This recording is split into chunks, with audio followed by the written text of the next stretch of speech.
కోడిగుడ్డు మటన్ కూరని తినకపోతే ఒక్కసారి ట్రై చేయండి. టేస్ట్ చాలా బాగుంటుంది. ఉల్లిపాయ పచ్చిమిర్చి ఫ్రై అయిన తర్వాత 1/2 కేజీ మటన్ని ఇలా శుభ్రం చేసుకొని దీంట్లో వేసుకొని ఆయిల్లో 2 నుంచి 3 నిమిషాలు ఫ్రై చేసుకోవాలి. తర్వాత 2 టేబుల్ స్పూన్ల అల్లం వెల్లుల్లి పేస్ట్ని యాడ్ చేసి పచ్చివాసన పోయేంత వరకు ఫ్రై చేసుకున్నాం.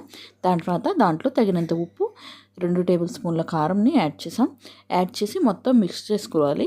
ఒకసారి మొత్తం కలుపుకున్న తర్వాత దీంట్లో 1/2 లీటర్ వరకు వాటర్ని యాడ్ చేయాలి. మటన్ ఉడకడానికి కొంచెం ఎక్కువ టైం పడుతుంది కాబట్టి 1/2 లీటర్ వాటర్ని యాడ్ చేసాం.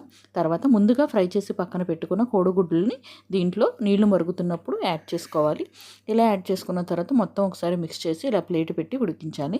దీనిలో మసాలా కోసం లవంగాలు, యాలకులు, దాల్చిన చెక్క, గసగసాలని తీసుకొని పేస్ట్ చేసుకొని దీంట్లో 50% వాటర్ అంతా ఎగిరిపోయిన తర్వాత ఈ మసాలాను వేసి మొత్తం మిక్స్ చేసి మూత పెట్టి దీంట్లోంచి ఆయిల్ సపరేట్ అయ్యేంత వరకు ఉడికించుకుంటే కర్రీ అనేది రెడీ అయిపోతుంది. టేస్ట్ చాలా చాలా బాగుంటుంది. నచ్చితే సబ్స్క్రైబ్ చేసి, లైక్ చేసి, షేర్ చేయండి.